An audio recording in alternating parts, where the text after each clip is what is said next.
도전과 선포의 메커니즘, 도전하라, 선포하라, 이 두 가지 가치인데 이것을 우리가 말씀을 중심해서 같이 보도록 하겠습니다. 예레미야 1장 말씀은 예레미야 선지자에 대한 말씀이죠. 근데 예레미야가 제사장의 아들인데 이 예레미야가 되게 유약한 성품을 가지고 있어요. 그래서 나는 아이라 말할 줄을 모릅니다. 그런데 하나님께서 그 예레미야 선지자에게 그러니까 선지자의 입에 하나님의 말씀을 딱 넣어주셨어요. 입에다가 하나님의 말씀을 딱 넣어줬단 말이에요. 그래서 너는 가서 말해라. 이게 이제 도전도 되고 사실은 가서 말하는 것 자체는 선포예요. 그건 도전이 아니고 선포입니다. 선포. 그래서 이제 우리가 신앙생활이나 실제로 생활할 때에 도전이라는 개념, 이 의식이 우리에게 거의 지배적입니다. 많습니다. 비중을 많이 차지한다고 그런 마음이 많단 말이에요. 그런데 도전은 어느 정도밖에 안 돼요. 그리고 가다 보면 자꾸 좌절을 해요. 패배감도 느끼고 나는 안 돼 이런 마음이 자꾸 생깁니다. 그 다음에 이제 할 수 있는 것은 선포예요. 선포. 그래서 도전은 이제 그림을 그리면 도전은 계속 산 정상을 향하여 올라간다는 개념, 그런 의미라고 할 수 있겠고, 선포는 5분 능선이든 7분 능선이든 또 산 꼭대기에 올라갔든 간에 거기서 외치는 거예요. 선포하는 거예요. 그래서 하나님의 말씀을 보면은 너는 이렇게 살아라 이런 말씀이 있고 이런 걸 하지 마라 이런 말씀도 있단 말이에요. 그런데 여호와께서 가라사대, 여호와의 말씀이니라, 예수님께서 가라사대, 이런 말도 많이 나오거든요. 그런 표현들도. 그거는 내가 도전할 문제가 아니고 어떻게 해요? 내가 말을 해야 될 문제입니다. 그걸 우리가 그러니까 한 걸음씩 올라가서 얻는 것하고 내가 있는 자리에서 외쳐서 그걸 바라보고 가는 것하고는 개념도 다르고 의미도 다르고 생활의 방식이 많이 다릅니다. 많이 달라집니다. 그리고 그 밑에 쉽게 말해서 내가 도전해서 막 올라가고 있는 그 모습, 그때 경험할 수 있는 것들을 다 거쳐갑니다. 그러니까 안 겪는다면 겪어보지 않고 외치는 거예요. 그래서 성경을 보면서 여호와께서 가라사대, 여호와의 말씀이니라 이런 대목이 나오면 그대로 말하는 거예요.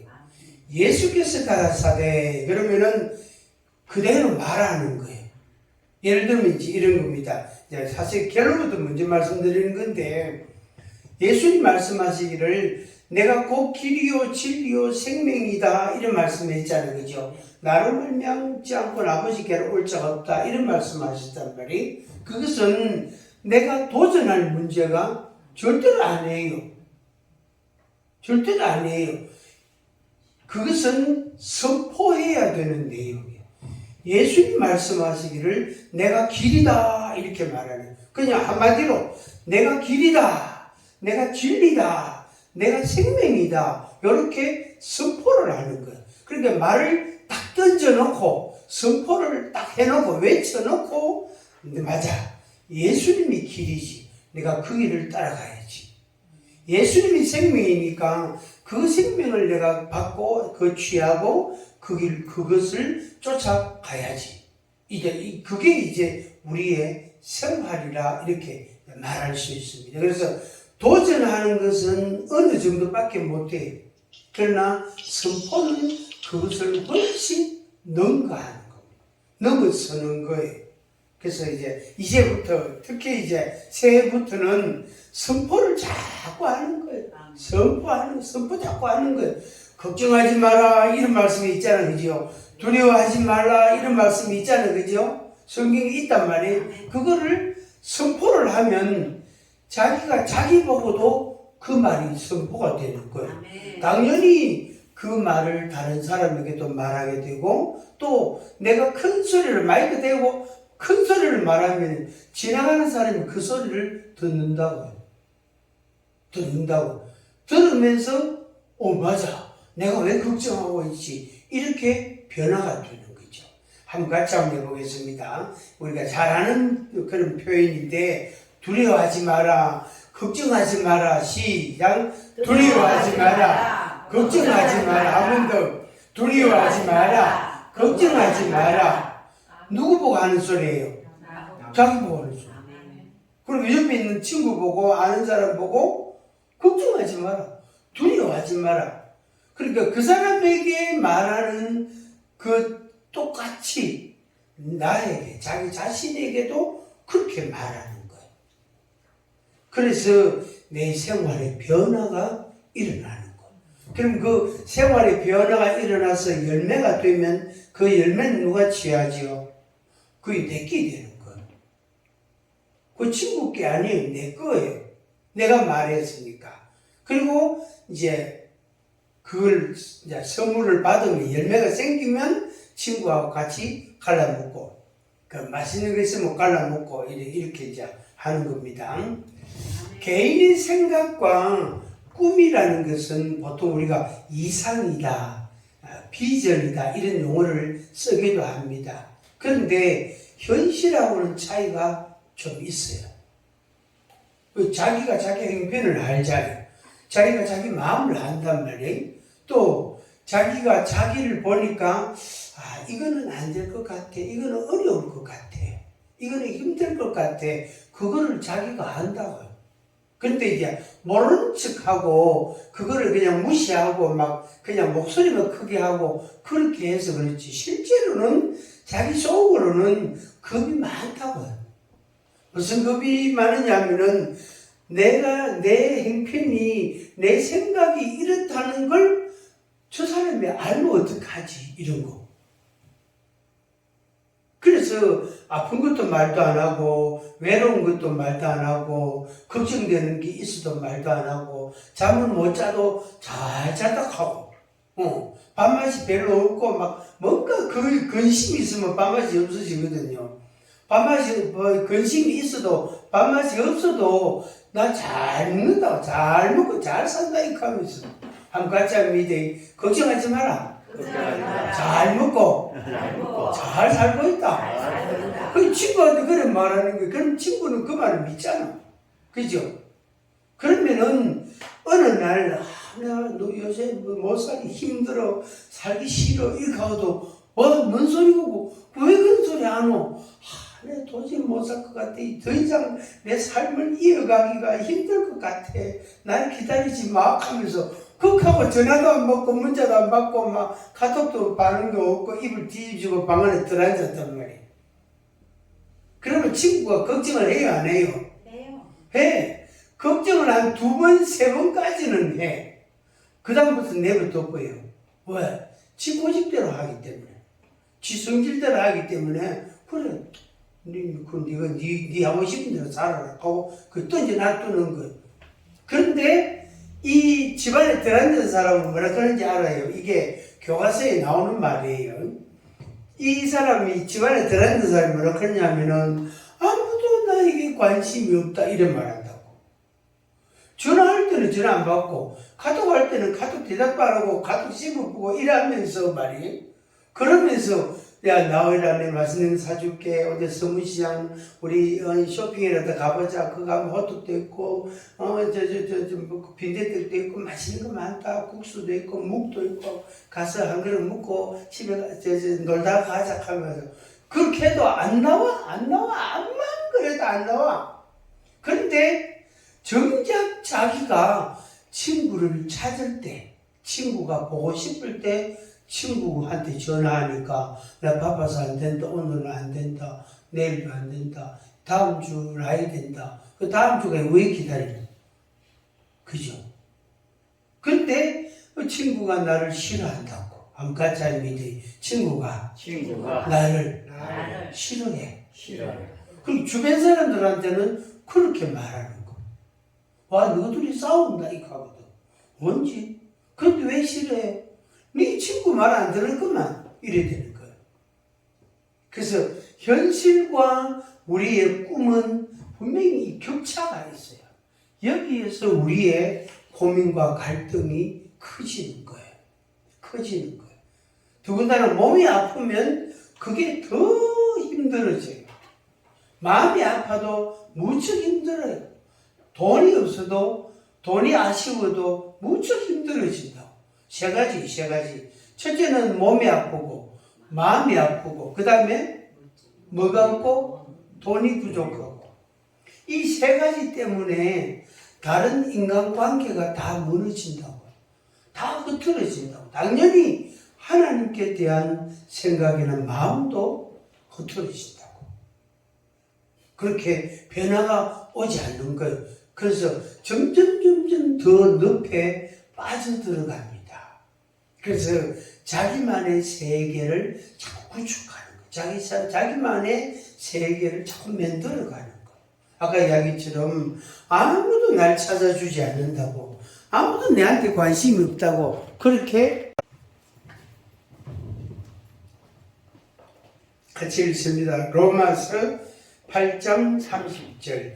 또 미리 정하신 그들을 또한 부르시고, 부르신 그들을 또한 어렵다 하시고, 어렵다 하신 그들을 또한 영화롭게 하셨느니라. 아멘. 자, 여기 중요한 단어가 네 가지가 나옵니다. 그게 동그라미 하셔도 됩니다. 거기 유인물에 거기에 나와 있기도 합니다.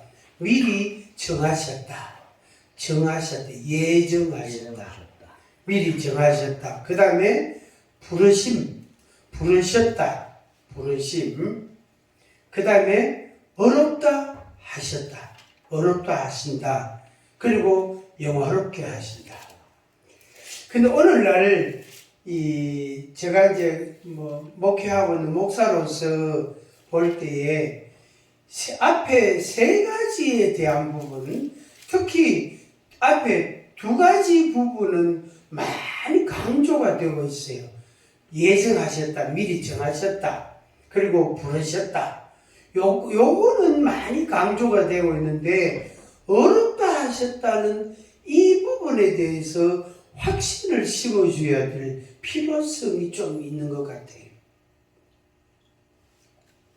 어렵다 하심을 받았다. 그러니까 너는 어렵다함을 받았다. 죄에 대한, 허물에 대한, 너의 연약에 대한 어렵다함을 받았다. 그러니까 죄인이 아니고 뭐다? 신분이 의인이 됐단 말이야. 의인이 됐지만 이제 뭐지요? 그 예수님이 베드로에게 하신 말씀처럼, 제자들에게 하신 말씀처럼, 목욕한 자는 뭐만 씻으면 된다? 발만 씻으면 된다. 발은 매일 닦아야 돼요. 안 씻으면 냄새가 독해요. 세균도 많아요. 그래서 목욕한 자는 발만 씻으면 되는데 매일 목욕할 필요 없어. 그냥 대충 그냥 해도 되고, 피곤하면 그냥 자도 돼. 양치질하고 발만 닦고, 그죠? 그러면 된다.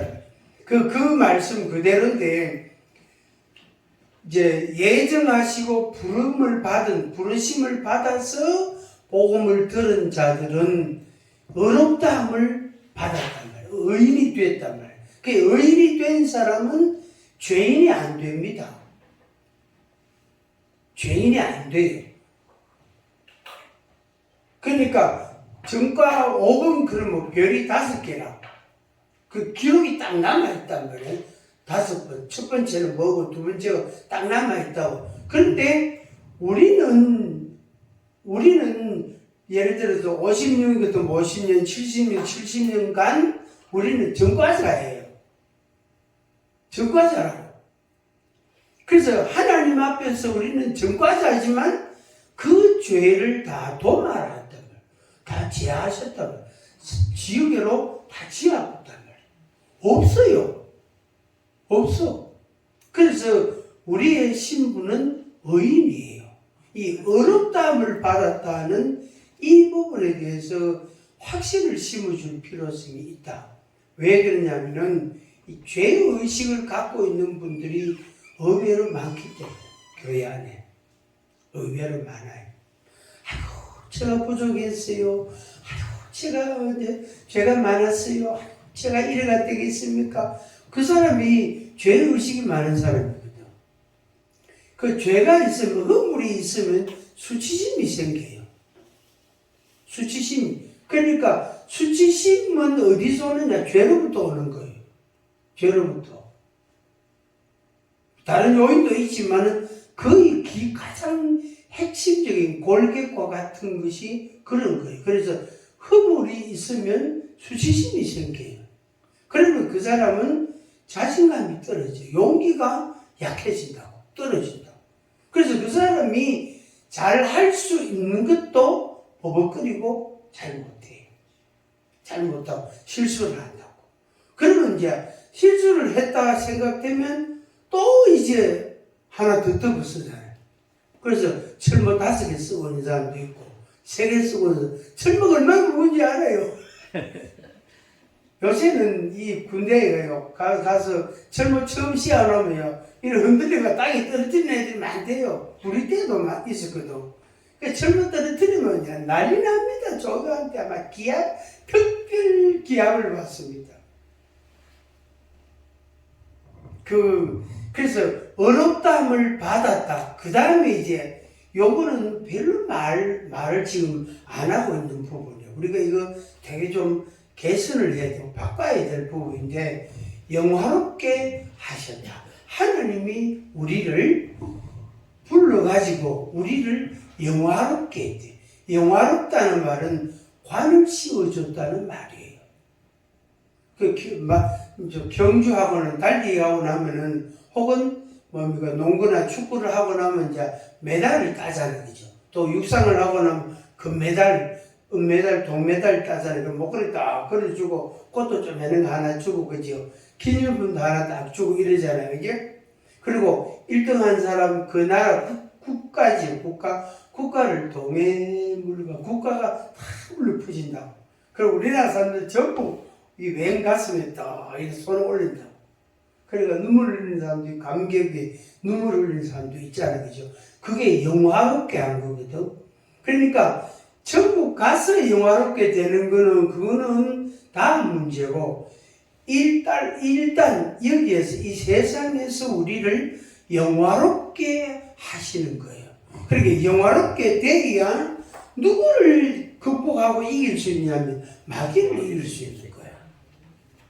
마귀가 사탄이 지가 영화롭게 되고자 해서 까불다가 교만을 했고 하나님의 영광을 가로채고 그래가지고 내 쫓김을 받았단 말이에요. 그래서 우리가 성도가 우리 죄인들이 하나님께로부터 어렵다함을 받는 것을 마귀는 못 봐주는 거예요.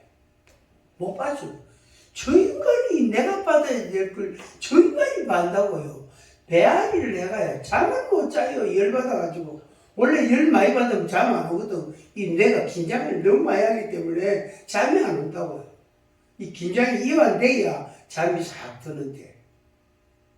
그래서 마귀가 우리가 영화롭게 되는 걸 매우 배아파합니다. 그래서 우리를 그 단계까지 못 가고 어디에 계속 돌아 빠지도록 개천에 빠지도록 우리를 계속 거치고 있는 거예요. 네가 그래가지고 뭔 되겠노? 네는 그만 안 된다. 아니면 아예 텄다. 넌 도저히 할 수 없다. 네가 뭘 하겠노? 꿈 깨라 하고 우리 보고 자꾸 그러는 거예요. 한번 같이 믿지. 니나 꿈 깨라. 니나 꿈 깨라. 많이 보고 니나 꿈 깨라 이래지. 우리는 영화롭게 하나님이 영화롭게 그래서 4가지입니다. 4가지 예정하셨다. 부르셨다, 어렵다 하신다, 그 다음에 영화롭게 하셨다. 그렇게 해 가시는 겁니다. 그래서 이 구조, 삼일체 하나님이 하시는 이 구조가 계속 유지가 됩니다. 계속. 마치 그 자동차가요, 1시간 달리나 출발할 때나, 그러니까 출발할 때나 1시간 달린 뒤나 자동차 상태가 거의 같아요. 그죠? 거의 같아. 연료만 보충해 주면 돼. 거의 그 상태가 계속 유지가 된다고. 만약에 30분마다 타이어를 갈아 껴야 되고, 연료를 주입해야 되고, 핸들을 고쳐야 되고, 뭐를 고쳐야 되고, 이러면 그 차 어떻게 폐차시켜야 돼. 버려야 돼. 차를 딛고 다니기 더 나아. 지금은 딛고 없지만, 옛날에 딛고, 제가 딛고 하나 폐차시켰잖아요. 부목사 때.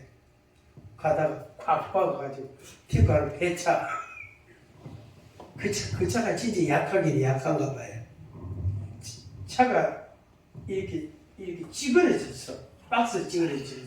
그래가지고 요 차 잡아 당겨 여러 가지 직사각형을 만들어야 돼. 직육면체를 만들어야 된단 말이야. 그래서 이래 된 거를 이래 맞추려고 잡아 당기니까 이 차 터져버는 게라. 조립해놓은 게. 그래가지고 이 공장에서 이거 폐차시켜야 됩니다. 이 차를 잡아 당기니까 이 차 터집니다. 안 됩니다. 그래서 폐차시켰다. 그 출고한 지 몇 달 되도 안 차인데 참 미안하더라고요. 그럼 놀러 갔다 그런 것도 아닌데 뭐 실망하다 그랬는데 뭐. 그 바늘 딱 내그린데 그것을 잊어버리지도 않습니다. 그건 택시 때문에. 그 택시 추돌 안 하려고 빗길라 차다가 확 뒤로 중앙 분리돼 그 화단을 확 들이받아 본다니까. 하여튼 그런 적이 있어요. 그게 꽤 오래됐는데. 용접이 덜 됐나 보다. 그게 그만큼 이제 약하다. 철판이 약하다. 실력 부족입니다. 예. 지금은 이제 듣고 안 나오잖아요. 그러니까 정하시고, 미리 정하시고, 부르시고, 어렵다 하시고, 영화롭게 하신다. 영화롭게. 이것이 이제 하나님께서 나를, 그러니까 사역자를 기본적으로 이렇게 만들어 가시는 거예요.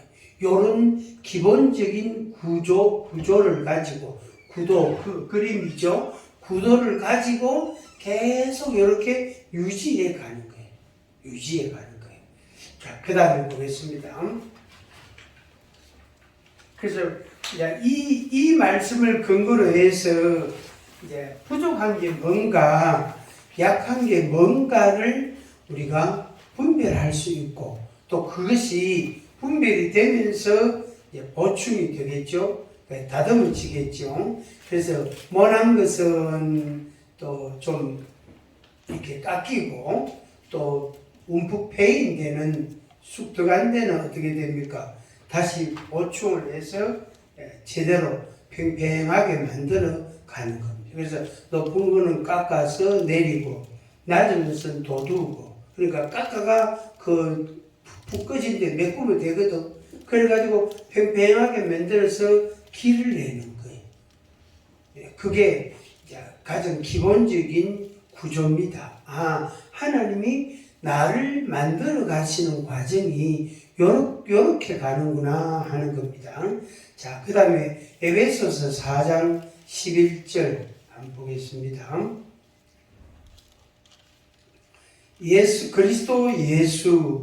그리스도의 몸된 교회. 그리스도의 몸된 교회. 그래서 몸도 되고 교회도 되고 예수 그리스도의 지체도 되고 우리들이 그렇습니다. 에베소 4장 11절에서 14절 같이 읽습니다. 그가 어떤 사람은 사도로, 어떤 사람은 선지자로, 어떤 사람은 복음 전하는 자로, 어떤 사람은 목사와 교사로 삼으셨으니 이는 성도를 온전하게 하여 봉사의 일을 하게 하며 그리스도의 몸을 세우려 하십니다. 우리가 다 하나님의 아들을 믿는 것과 아는 일에 하나가 되어 온전한 사람을 이루어 그리스도의 장성한 분량이 충만한 데까지 이르리니 이는 우리가 이제부터 어린아이가 되지 아니하여 사람의 속임수와 간사한 유혹에 빠져 온갖 교훈의 풍조에 밀려 요동하지 않게 하려 함이라. 아멘. 나를 자라게 하시고 나를 다듬어 가시고 만들어 가시면은 내가 단단해지잖아요. 양으로지잖아요. 그러면은 어떻게 해요? 유혹이나 시험이나 그런데 빠지지 않게 돼요. 그래서 건강한 모습으로 계속 유지가 되는 거예요. 자동차 타고 이제 톨게이트를 통과하고 고속도로 올라갔어요. 올라갔는데 가다가 입이 궁금해. 그럼 어디 가야 됩니까? 휴게소 들어가야 돼요. 그거 우동 한 그릇 먹고 뭐 무슨 햄 하나 먹고 호두과자 하나 사 먹고 아이스크림 하나 사 먹고 그래 한 30분 놀다가 또 간다. 그러면 또 좀에 가면 또 출출해. 입이 궁금해. 그래 또 들어간다. 그러면 서울 언제 가나? 한 사흘 걸리기라 그죠. 어쩌면 뛰어가는 사람하고 비슷하게 또 들어갈지도 몰라요. 근데 하나님이 우리를 딱 만들어가 보완할 부분, 보충해야 될, 고쳐야 될 부분이 분명히 있거든요. 근데 가면서 고치는 거예요. 가면서. 다 고치가지고 가는 게 아니에요. 다 고치가지고 이제는 확실하게 출고해도 되겠다. 톨게이트 올라가도 되겠다. 이렇게 생각하면은 그때까지 기다리려면은 어느 세월이 될지 몰라요. 처음에 말씀드린 것처럼 내가 완전하기 때문에 가르치는 것도 아니고 내가 완전하기 때문에 뭐 어떻게 하는 게 아니에요. 그래서 가르치면서 배우고 배우면서 또 가르치고 가르치면서 배우고 배우고 또 가르치고 이렇게 가는 거예요. 이렇게. 애를 낳아가지고 애를 키우면서 뭐가 된다 그럽니까? 엄마가 된단 말이에요. 엄마가 어떻게 되느냐 교과서에 나와 있어요. 그대로 키울 수가 없어요. 열이 난다. 얼른 사진 뒤져가지고 열 났을 때는 어떻게 할 거냐. 요즘에도 뭐 온라인 검색해가지고 열 났을 때는 어떻게 할 거냐. 그래가 이렇게 하면 되겠다. 그렇다고 그 애한테 그렇게 적용할 수가 없어. 애가 다른데. 그런 엄마들도 가끔 있긴 있어요. 가끔 있긴 있어요. 그래가 1차적으로 머리 손 얹고, 안 그러면 여기 손 얹고, 엄마가 기도를 좀 해라 하면서. 엄마가 예수님 열 안 나게 해주시고, 잠 잘 자게 해주세요. 그러면 기도해라. 그걸 시키기도. 그런데 급하면 그것도 못한대. 하여튼, 그렇대요. 한번 같이 하면 이제 내 안에 그리스도의 말씀이 그 사랑과 은혜가 있다. 그게 이제 있는 상태에서 가는 거예요. 쉽게 말해서 전혀 없는 게 아니에요. 조금씩이라도 다 있어. 근데 그거를 가지고 가는 거예요. 그걸 가지고 다른 사람에게 말씀을 자꾸 이야기하는 거예요.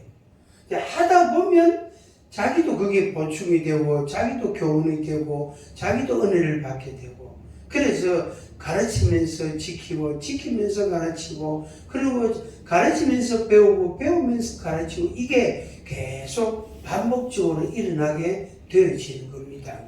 여기 있는 것처럼 그래서 어떤 사람은 사도로 어떤 사람은 선지자로 어떤 사람은 복음 전환자 어떤 사람은 목사와 교사로 삼으셨으니 이 5가지 직분에 대한 이야기인데 목사와 교사는 사실은 같은 거예요. 이게 가르친다는 의미가 강하거든요. 목사와 교사가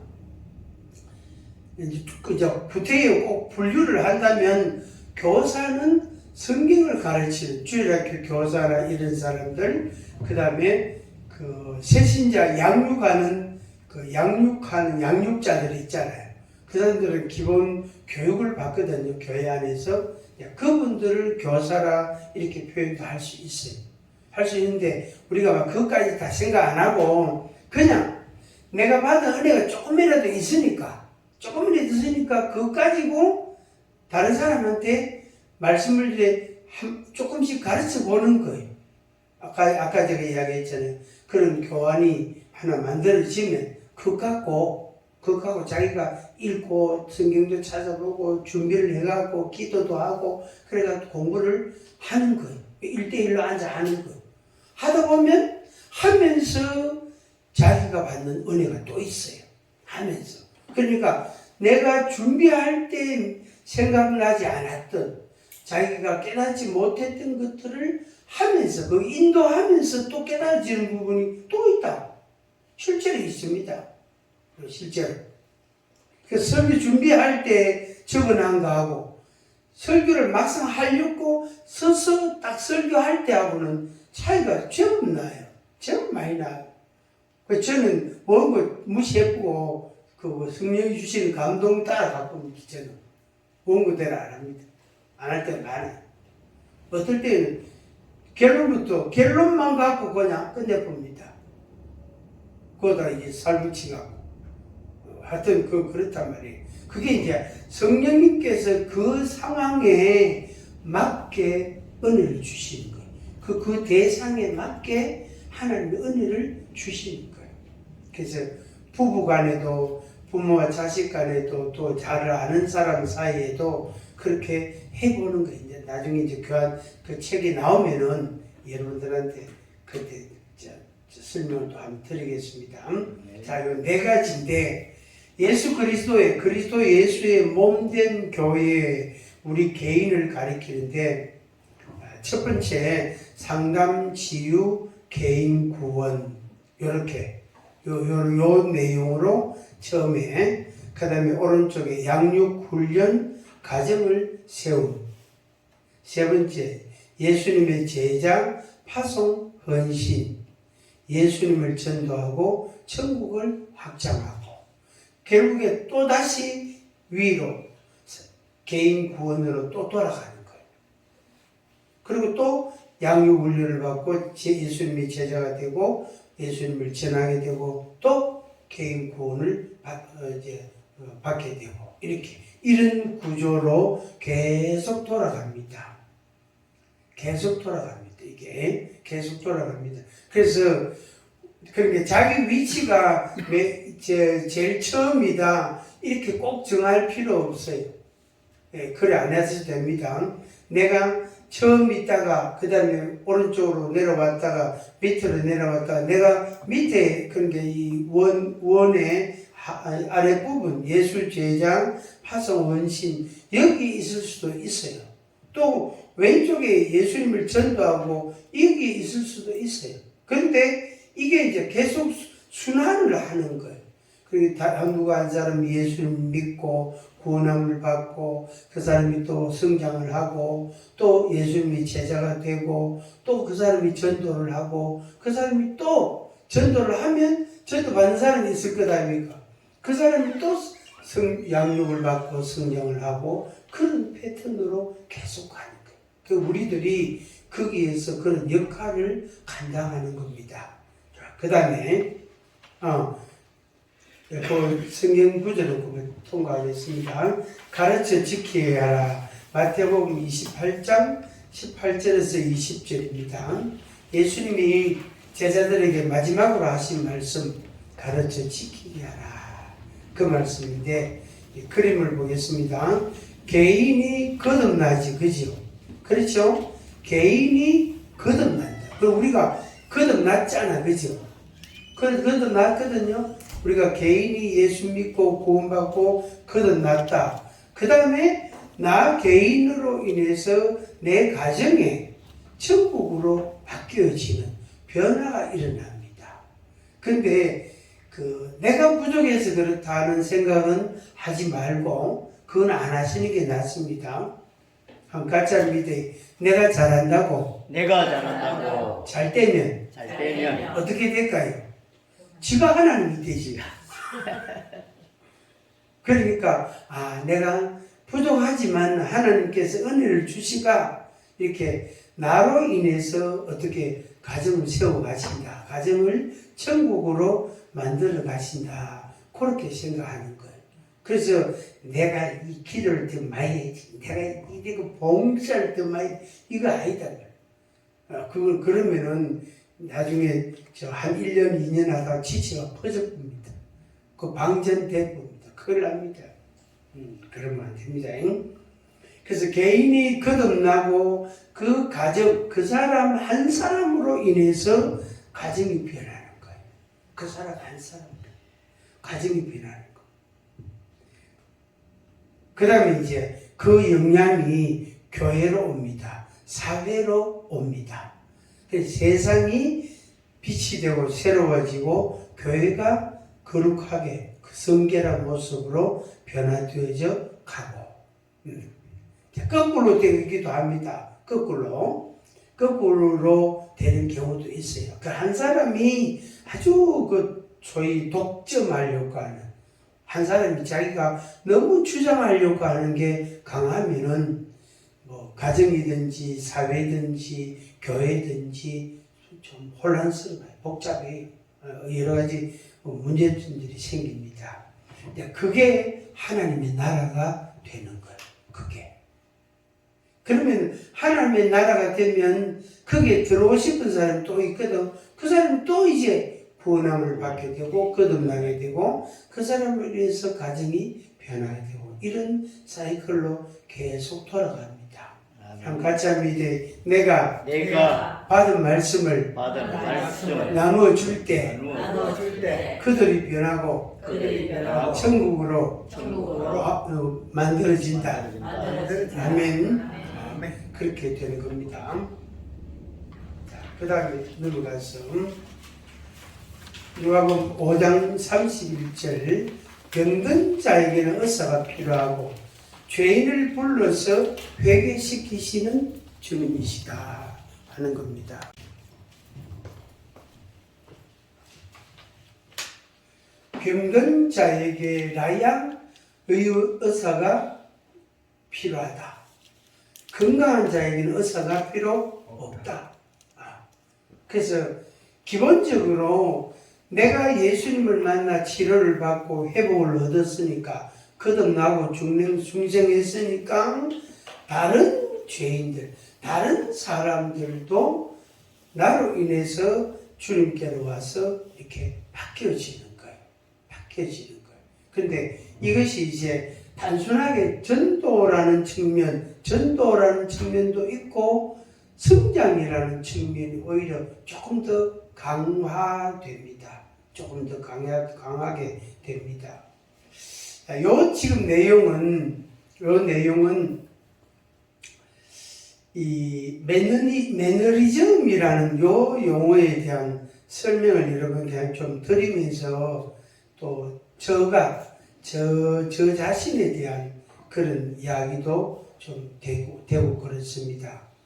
이 매너리즘이라는 것은 간단하게 말하면은 익숙한 방식으로 익숙한 그런 생각으로 하는 그걸 말합니다. 그래서 연구 안 하고 노력 안 하고 경건하기를 힘쓰지 않고 기도 생활 안 하고 말씀 묵상 안 하고 이렇게 그러니까 10년 전에 받은 은혜 가지고 우라먹는 거예요. 30년 전에 받은 은혜 가지고 우라먹는 거예요. 그러면 그게 약효가 있을까 없을까? 영양가가 있을까 없을까? 없죠. 그런데 실제로 그런 경우가 있어. 그런 경우가. 그래서 자기가 목사 처음 안수 받았을 때 받은 은혜 가지고 은퇴할 때쯤 돼가고 70이 다 돼가지고 그때까지 그 생각에 이렇게 다 고정되어 있는, 고착되어 있는 분들이 있거든. 이제 교회 권사님들 중에도 가끔 그런 분들이 있어요. 아이고, 내가 옛날에는 기도를 얼마나 많이 했다고, 옛날에 내가 전도를 많이 했다 하면서, 내가 전도왕 먹었다 하면서. 지금은요, 아이고, 내가 지금은 나이를 먹어가지고 힘이 없어가지고, 놀러는 잘 땡기더만. 그걸 매너리즘이라고 합니다. 익숙하고. 그러면 이 회사는 쫄딱 망합니다.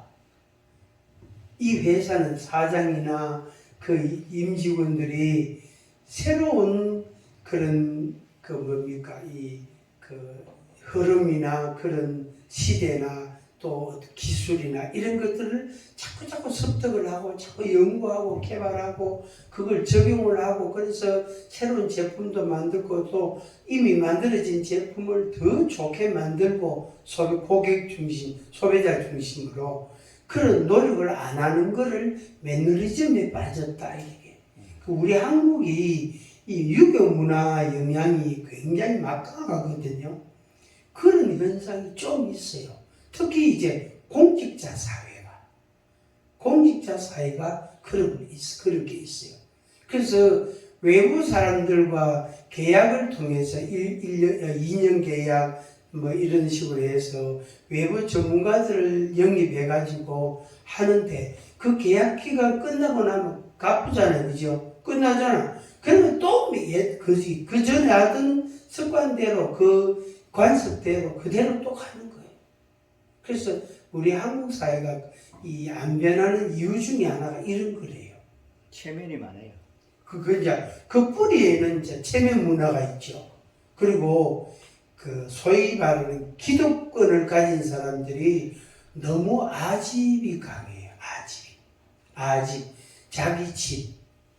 그렇게 우리 집이 최고다. 요 집이 너무 행복하고 좋다. 거기 보고 빠져 사는 거예요. 꼭 강아지가 집안에 들은 데가 밖에 안 나오는 거하고 똑같아요.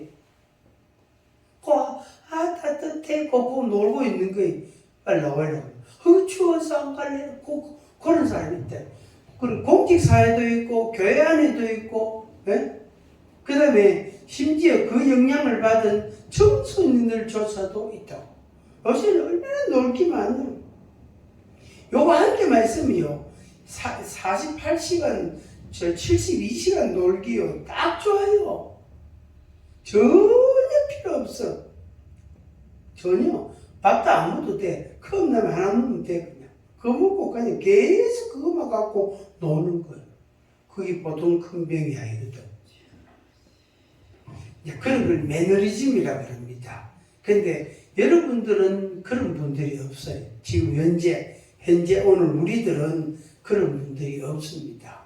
그래도 자기 성장과 진보를 위해서 자기 노력을 자꾸 하는, 자기 변화를 자꾸 모색하는 그런 게 있습니다. 자, 그 밑에 적어놓은 거 있죠. 반복하는 거. 자꾸 모방만 하려고 하는 거. 기교를 부리는 거. 창조력을 상실하는 거죠. 이게 여기에는 발전이 없습니다. 성장이 없습니다. 마귀하고 같이 놀기에 딱 좋은 환경이에요. 이런 걸 마귀가 딱 좋아해요. 꼭 그럴 필요가 있나 이거죠. 그래 안 해도 충분히 잘 살 수 있다 이거면서 그러니까 이 변화를 싫어하는 거예요. 변화를. 그 다음에 이제 오른쪽에 의사중심 병원이 있는가 하면 고객중심 병원도 있어요. 그러니까 의사가 자기 중심으로 하면은 요새는 환자가 안 옵니다. 고객 중심으로 돼요. 그래서 고객이 오면 고객이 누구죠? 환자잖아요. 아픈 사람입니다. 오면은 아이고 선생님 하고 일어서 가지고 아주 깍듯이 인사를 해도 그래 날씨도 추운데 왜 지내십니까? 그동안 잘 계셨습니까? 못 있었습니다. 무릎이 아파서 왔어요. 그러니까 이제 화면 열어보고 모니터 열어보고 그래가 아이고 좀 아프겠네요. 전에도 이 주사 맞았네 하면서 그래가 주사도 한 대 맞으라 하고 약도 처방해주고 그래가지고 이제 보내잖아요. 그래 일주일간 약 잡수고 아프고도 또 있어가면서 얼마나 친절한지 몰라요. 요새는요 고객 중심으로 안 하는 병원은 완전히 그 병원이 망합니다. 병든 자에게라야 뭐가 필요하다? 의사가 필요하다. 건강한 사람은 그래서 요새는 사실 뭡니까? 그 우리들은, 여기 있는 우리들은 하나님 은혜를 사모하고 하나님을 찾고 기도를 하려고 하고 애를 쓰고 이런 게 있단 말이에요. 그런데 많은 사람들이 안 해요. 기도 안 해. 성경 안 봐. 왜? 안 봐도 돼. 귀만 있으면 돼. 스피커가 얼마나 좋노? 이 스피커 20년 쓴 스피커인데 아직도 쓰고 있잖아요. 스피커가 얼마나 좋은지 소리가 잘 나와요.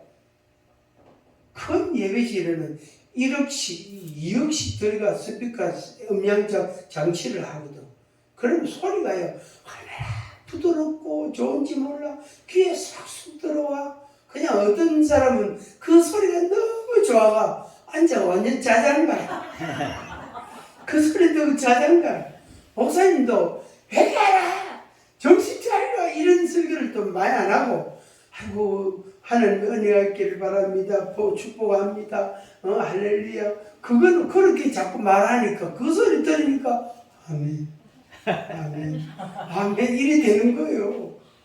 그러니까 노래 소리도 부드럽고 좋지, 목사님 설교도 부드럽고 좋지. 그러니까 잠이 어떻게, 그래서 잠 안 오면 어디 가면 된다? 예배 참석하면 잠 실컷 자고. 근데 희한해요. 설교 딱 끝나면은 잠이 깨. 그 희한하네, 그요? 아무리 막 그 코너에 좋아하는 사람도요, 진짜 막 이마가, 이 의자 이마 받칠 정도로 좋아라도 설교 딱 끝나니까 정신 딱 차리고 광고 말씀 듣고 축도하고 딱 가대. 아, 그 진짜 희한하대요. 아니, 나 그런 사람 꽤 봤어요. 아니, 설교 끝난 시간을 어떻게 아노? 목사님, 그거 알고 잡니다. 그래서 지금 교회도 고객 중심이 됐어요. 교회도 고객 중심. 그러다 보니까 회개하라, 근신하라, 깨우라 이런 설교를 별로 안 해요. 그래서 20년도 넘었지만 교회 안에 권징이 없어졌어요. 벌하는 게 없어졌어요. 근신 6개월, 3개월 이런 게 없어졌어요. 그래서 교회 안에 그게 없었어요. 왜? 근신을 교회에서 공식적으로 근신 6개월 이렇게 하면은 그건 다른 게 갚아야 돼. 그래 한 몇 년 있다가 또 온대. 그래요. 지금 한국교회 근신이 없어진 지가 20년 넘었어요. 이 문제예요. 그러니까 고객 중심이 필요한데 그게 다 좋은 것만은 아니다. 다 좋은 것만은 아니다. 그 북한 군인들이 러시아 가서 지금 싸우고 있잖아요. 전쟁하고 있잖아요. 하는데 불마들이 다 20대 초반 이런 한 20살 저쪽 아이들이거든. 젊단 말이에요. 북한에서는 인터넷 못 하거든. 그런데 그거 나오본게 인터넷이 개방돼 있잖아. 그러니까 새로운 세상을 만나는 거. 그 애들이 총 쏴할까요? 그거 들다 볼까? 아들이 변화. 그리고 그 애들이 만약에 지가 복무 기간이 끝나가 소위 말 사람을 바꾼단 말이에요. 전술적으로 그 애들이 들어가서 거기서 적응할 때면 이제 상당히 힘든 거예요. 그래 그 애들은 이제 청상 어디로 올까요?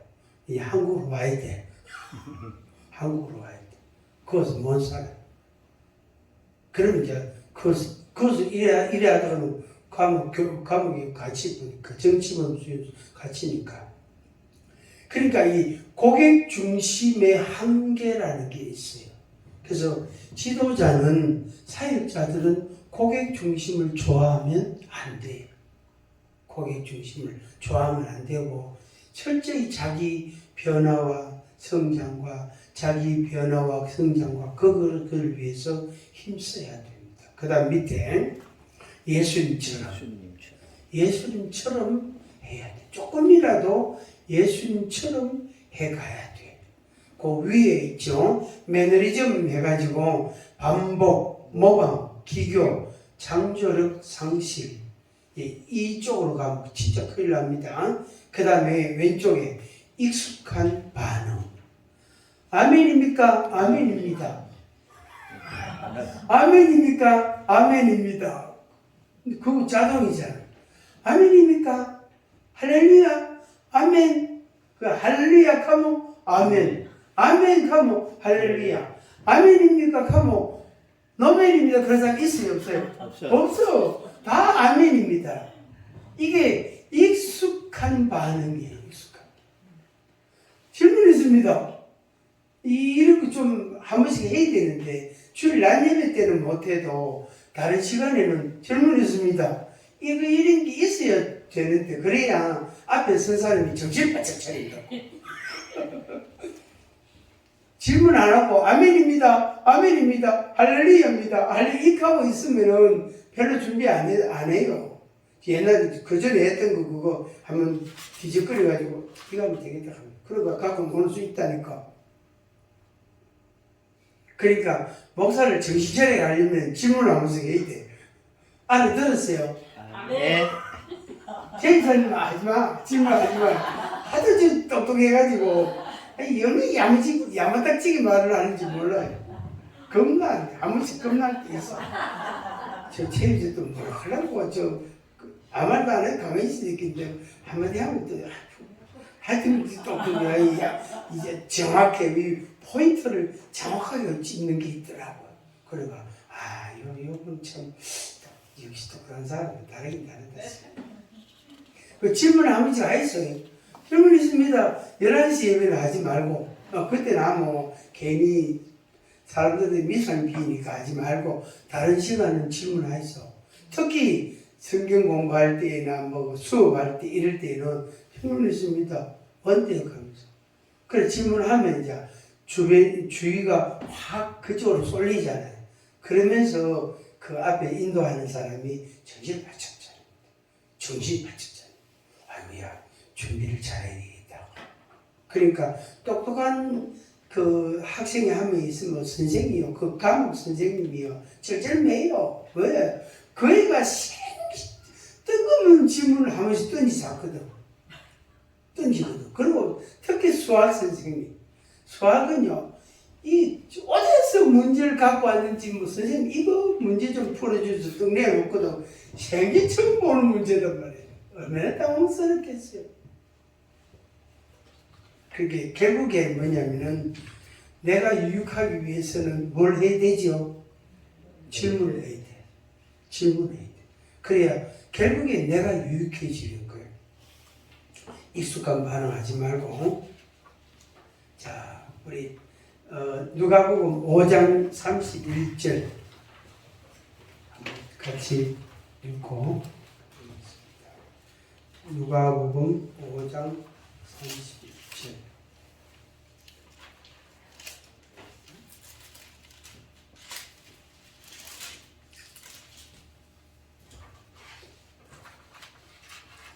(32절) 두 절 같이 읽습니다. 예수께서 대답하여 이르시되 건강한 자에게는 의사가 쓸데없고 병든 자에게야 쓸데있나니 내가 의인을 부르러 온 것이 아니요 죄인을 불러 회개시키러 왔노라. 아멘. 예수님께서 하신 말씀인데 병든 자, 그 다음에 죄인, 이 두 가지를 물론 이제 의미적으로는 같은 동일한 의미를 갖고 있지만은 우리가 생각할 때에 이 사람도 그 몸이 아픈 사람이다, 연약한 사람이다, 이 사람도 죄인이다. 내가 전에 죄인이었던 것처럼 이 사람도 죄인이다. 내가 전에 아팠던 것처럼 이 사람도 병든 사람이다 하는 그 마음을 갖고 대하는 거예요.